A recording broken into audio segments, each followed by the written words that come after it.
அஸ்ஸலாமு அலைக்கும் வரஹ்மத்துல்லாஹி வபரகாத்து. இன்னைக்கு நம்ம பார்த்தோன்னு சொன்னா, நம்முடைய உடம்புலேருந்து வரக்கூடிய வியர்வையினுடைய ஸ்மெல்லையே தாங்கிக்க முடியாது. "எப்பா! என் பக்கத்துல வந்து ஒருத்தன் உட்காந்துட்டான்ப்பா, அவனால தாங்க முடியலப்பா" அப்படின்னு சொல்றோம். நரகவாசிகளுடைய நெருப்பினால் பொசுக்கப்படக்கூடியவர்களுடைய வியர்வைய தண்ணியா குட்றான்னு சொல்லிட்டு குடுத்தா எப்படி இருக்கும்? அல்லாஹு அக்பர்! யாராவது ஒருத்தனுடைய புண்ணை பார்த்தாவே நமக்கெல்லாம் மயக்கமா இருக்கும்.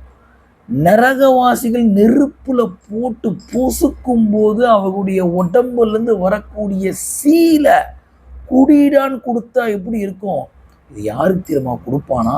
இந்த உலகத்துல எவர்கள் ஹராமான பானத்தை, மதுவை குடிப்பார்களோ அவர்களுக்கு அல்லாஹ் தஆலா கொடுப்பான் என்பதாக பெருமானார் ஸல்லல்லாஹு அலைஹி வஸல்லம் சொல்றாங்க.